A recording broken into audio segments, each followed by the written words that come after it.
भंडारा की धरती से उठा एक बयान जिसने राजनीति में आग लगा दी है।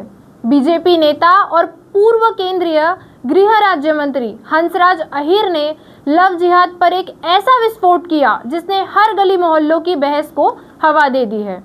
उनका साफ कहना है, आवारा युवकों की और जाल में फंसाने वालों की लिस्ट बनाओ और उन्हें मोहल्लों से खदेड़ दो।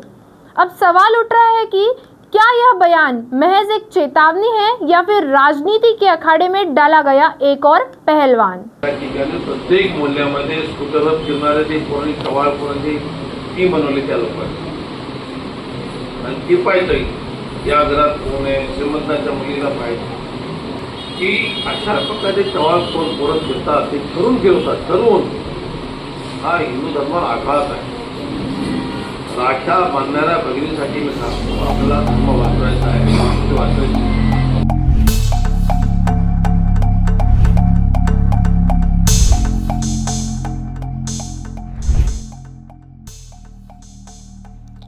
लव जिहाद पर हंसराज अहीर का बड़ा विस्फोट। आवारा युवाओं की लिस्ट बनाओ, मोहल्लों से खदेड़ो।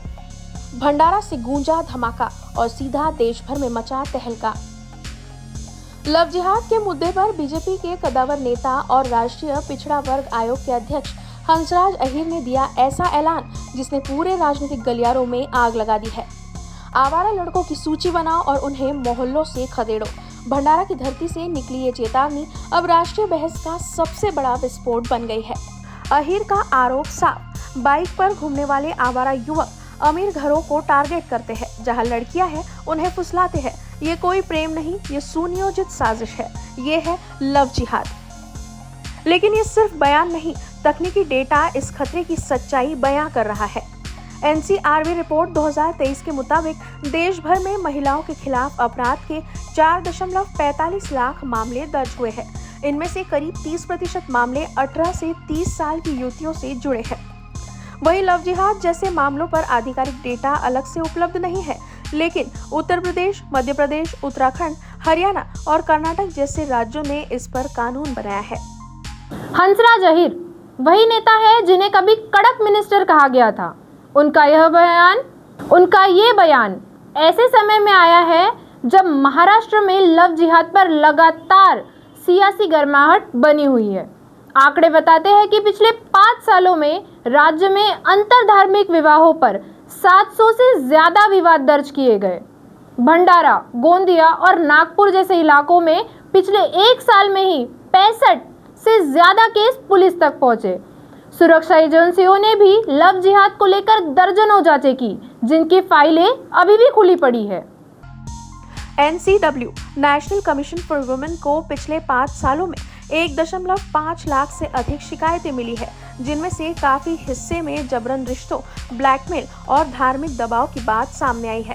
हा काळ घडला, माहिती मिळाली की त्या ठिकाणी प्रत्येक मूल्यामध्ये स्कूटरवर फिरणारे ते कोणी सवाल कोणाची टीम बनवली त्या लोकांनी आणि ती पाहिजे या घरात कोण आहे श्रीमंताच्या मुलीला पाहिजे।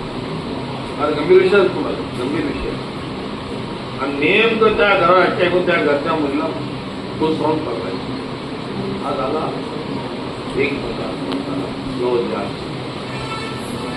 मी मग तिथं गेला सांगितलं की या पुढे तुम्ही सगळे लोक एक मी काही त्यात प्रयत्न नाही केले, एका मुलीला आपण वापस नाही आहे की अशा प्रकारे सवाल कोण बोलत फिरतात ते ठरून ठेवतात ठरवून हा हिंदू धर्माला आघात आहे।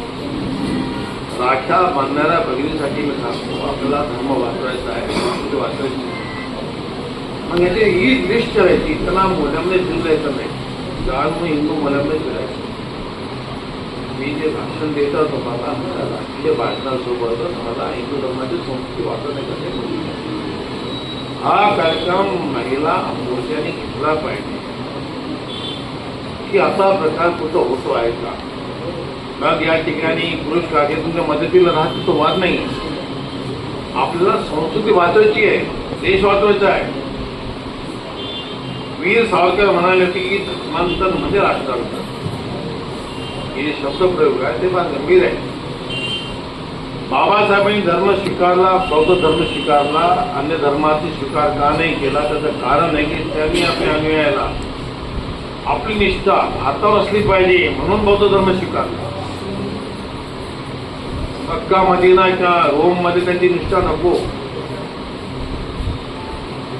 ही जी भावना घेऊन बाबासाहेबांनी धर्म स्वीकारला, धर्मांतर केलं, बौद्ध धर्म स्वीकारला, याच्यामधलं मर्म काय?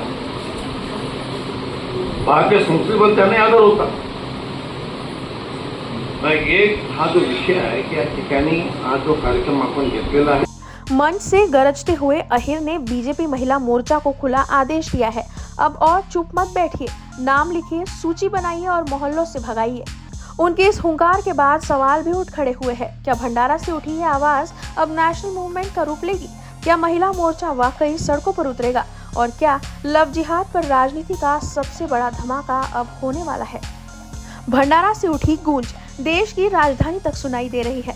अब देखना है कि ये लड़ाई संस्कृति की रक्षा तक सीमित रहेगी या सियासत की सबसे बड़ी जंग में तब्दील हो जाएगी. Bureau report, news first. Hansraj Ahir का ये बयान सिर्फ भंडारा की गलियों तक सीमित नहीं रहने वाला, क्योंकि यहाँ एक सवाल एक मोहल्ले का नहीं बल्कि पूरे समाज की मानसिकता का है. क्या सचमुच लिस्ट बनाओ और खदेड़ो जैसे बयान से हालात सुधरेंगे या फिर सियासत का बारूद और भड़क उठेगा? ये फैसला अब जनता की अदालत और आने वाले दिनों की राजनीति तय करेगी. मैं हूँ सृष्टि, आप देख रहे हैं न्यूज़ फर्स्ट. हमारा हर शब्द समाज की आवाज, हमारी हर पहल निष्पक्षता का कदम.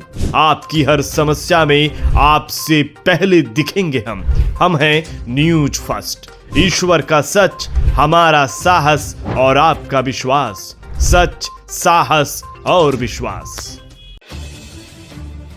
अगर आप ये वीडियो YouTube पर देख रहे हैं तो हमारे चैनल को सब्सक्राइब कर बेल आइकन दबाएं.